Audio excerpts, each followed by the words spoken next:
I'm Dr. J. You're going to be hearing from Mr. Top Step in a second. Mr. Top Step is called Top Step because the very top ring of that pit, that's where the biggest traders stand. You want to know what they're doing, you got to watch Mr. Top Step. Hello, this is Danny Riley from the CME Group and the S&P 500.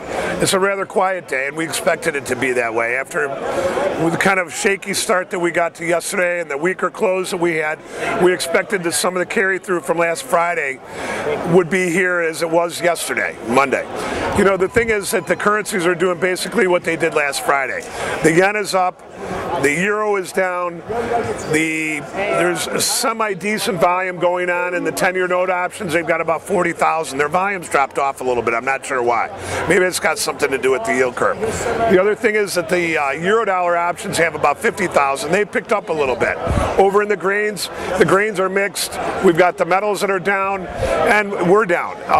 The only thing that I really see on the board that's up right now is the bonds, and they're up 18. I guess that's just part of that allocation that's going on between the bonds and the 10-year notes.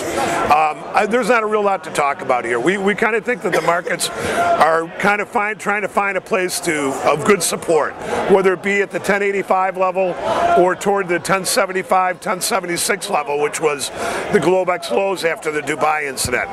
Other than that, you know what? We're going to stick with the I don't want to say that name. We're going to stick with the Pitbull's rule about a low being made the Thursday or the Friday before expiration. That's been working like a charm lately. And that's also led into mutual fund Mondays. So if you get a low on Thursday or Friday and then you get an up Monday, it's only the kicker that we're looking for. As far as the cash statistics go for the DEES expiration, they look to be pretty good. Historically, I think it's 24 out of the last 27 expirations have been up. What we're going to do is we're going to be looking for some type of sell-off later in the week for a rebound going into Friday and Monday for a bounce into the expiration.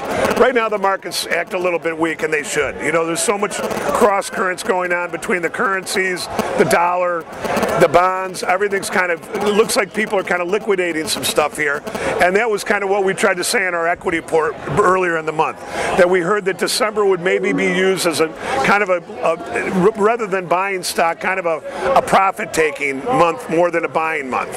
We're not sure about that. We still think there's going to be a good push up. We're not sure if we're going to get back to the 1130, 1150 level, but we do think we are going to go back up later in the week, and that we will be back up into the expiration. As far as the volumes go here, we've got 22,000 DEES S&Ps, but we've got 15,000 March. That means we've only got 7,000 in the outrights. In the Globex volumes, we've got about 1.35 million minis traded. Some of that came from the overnight trade. Some of that came from the mini spreads that are going on in the market while we're into the rollover. Now again, Jason mentioned this yesterday.